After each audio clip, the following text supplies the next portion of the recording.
안녕하세요. PPTV 역사 채널 구독자 여러분들, 박진우입니다.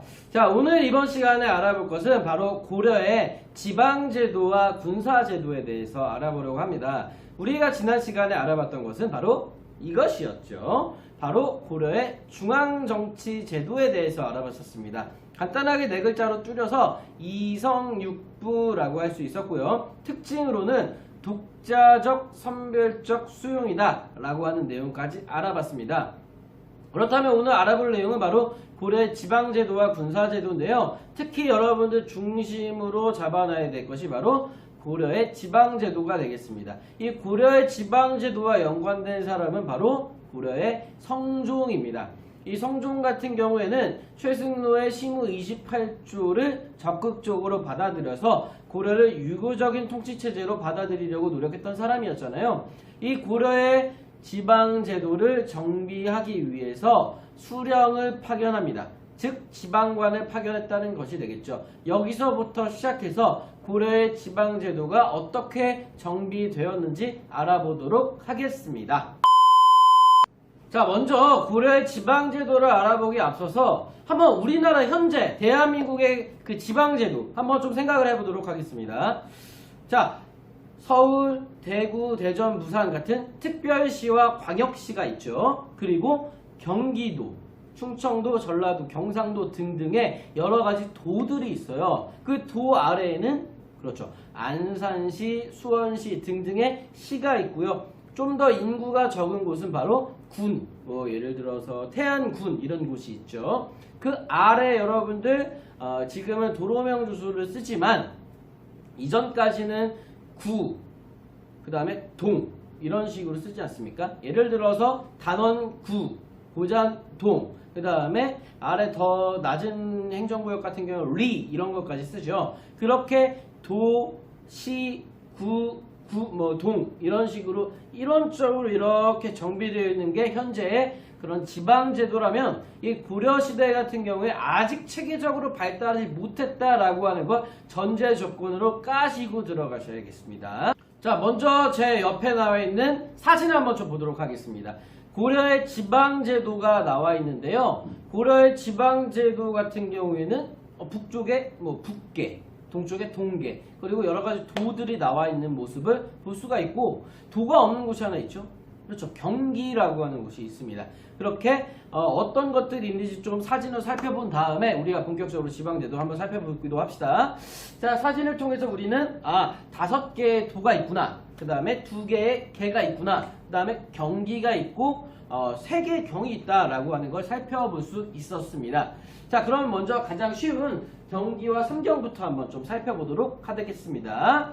자, 먼저 경기부터 살펴볼 텐데요. 경기 같은 경우에는 서울 경자에 근처 빗자를 씁니다. 서울 근처에 있는 지역, 즉 여러분들 고려의 수도가 개경이잖아요. 개경 근처 지역을 경기라고 합니다. 현재 우리도 경기도가 있지 않습니까? 이 경기도는 바로 수도 근처 지역을 얘기합니다. 그래서 지금 현재 경기도는 서울 근방에 있는 지역을 얘기하는 거겠죠. 그래서 경기도는 바로 개경 근처다라고 생각하시면 되겠습니다. 삼경 같은 경우에는 신라 시대에 오소경과 역할이 비슷합니다. 오소경 같은 경우에는 수도의 위치를 보완하기 위해서 생성된 제도잖아요. 이 삼경도 마찬가지로 현재 광역시와 유사한 역할을 하는 그런 제도가 되겠습니다. 이 삼경 같은 경우에는 개경, 서경, 개경, 서경, 현재 평양, 동경, 신라의 수도였던 경주, 이 3개의 지역을 광역시, 이 삼경이라고 했다가 점차 후반부가 되게 되면은 개경과 서경과 남경을 중요시하는 것으로 바뀌게 됩니다. 남경은 현재 대전 지역이다 라고 보시면 되겠습니다. 개서동에서 개서남으로 바뀌었다 라고 하는 게 먼저 첫 번째 키포인트가 되겠습니다. 앞서 처음에 얘기했듯이 고려의 지방제도를 정비해 나갔던 사람은 바로 성종이었습니다. 성종이 단순히 지방관 파견한다고 해서 지방제도의 그런 정비가 끝나는 것이 아니겠죠. 거의 한 100년 정도가 걸렸다고 합니다. 그래서 지방제도가 완성된 것은 바로 성종 때부터 시작해서 현종 때 완성되게 되는데, 성종 때 12복을 파견한 것을 시작으로 해서 현종 때 지방제도가 완성되게 됩니다. 자, 그래서 이 고려의 지방제도 중에 가장 핵심인 것은 바로 오도양계가 되겠습니다. 중앙정치제도가 이성육부가 키포인트였다면 지방지도에서는 오도와 양계가 키포인트가 되겠습니다. 자, 오도와 양계 지역이 있는데요. 오도와 양계 지역이 각각 성격이 다릅니다. 양계 같은 경우에는 북계와 동계로 나눠지게 됩니다.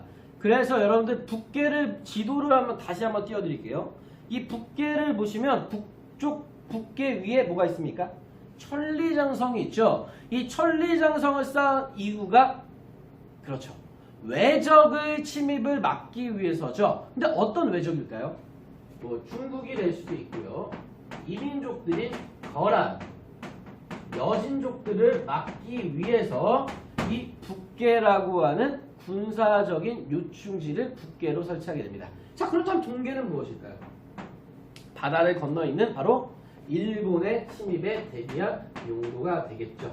그래서 여러분들 북계와 동계 모두 다 공통적으로 군사적인 용도에 의해서 만들어진 지방행정제도다라고 볼 수 있겠습니다. 그래서 양계 같은 경우에는 군사적인 목적이 굉장히 강하다라고 볼 수 있겠습니다. 그래서 이 양계에 파견되는 그 관리, 지방관의 이름은 바로 병마사라고 합니다. 자, 병마사 어디서 많이 들어보지 않았습니까? 그렇죠. 고려의 중앙정치제도에서 도병마사가 있었잖아요. 회의기구. 어떤 일이요? 대외관계, 외교관계와 관련된 회의를 하는 기구잖아요. 병마사 마찬가지로 대외관계와 관련된 그런 관직의 이름이다 라고 보실 수 있겠습니다. 자, 다음으로 오도를 한번 좀 살펴보도록 하겠습니다. 오도 같은 경우에 5개의 도가 있다는 뜻이죠. 뭐 양광도, 뭐 해주도, 뭐 이런 다양한 도가 있다고 알려져 있는데요. 자, 오도 같은 경우에는 이 군사적인 목적이 아니라 이 지역에 누가 많이 살죠? 그렇죠. 백성들이 많이 살죠. 이 백성들을 보호해준다. 바로 국가적인 행정을 위해서 설치된 것이 바로 오도다라고 할 수 있겠습니다. 이 오도에는 누가 파견되냐면요. 바로 병마사가 아니라 안찰사가 파견합니다. 안찰사. 편안하게 감찰한다, 보호해준다라고 하는 목적이 있죠. 즉 백성들의 행정이 목적이 되어 있는 뜻을 한자로도 풀이할 수 있겠습니다.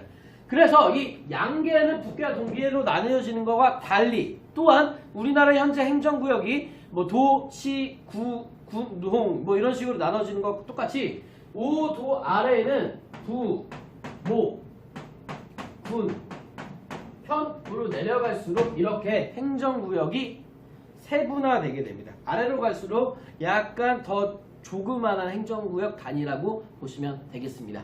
그런데 여기서 다른 점은요. 군과 현 모두의 관리가 파견되지 않습니다. 그래서 왜냐하면요. 고려에서는 당시 이 지방을 모두 통제할 만한 힘이 부족합니다. 또한 이 지방에 있는 모든 군과 현의 관리를 보낼 만한 인재풀이 부족하기 때문입니다. 그래서 이 모든 군현에 보낼 수 없기 때문에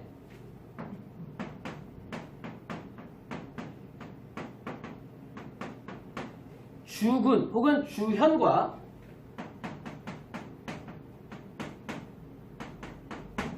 속현을 만들게 됩니다.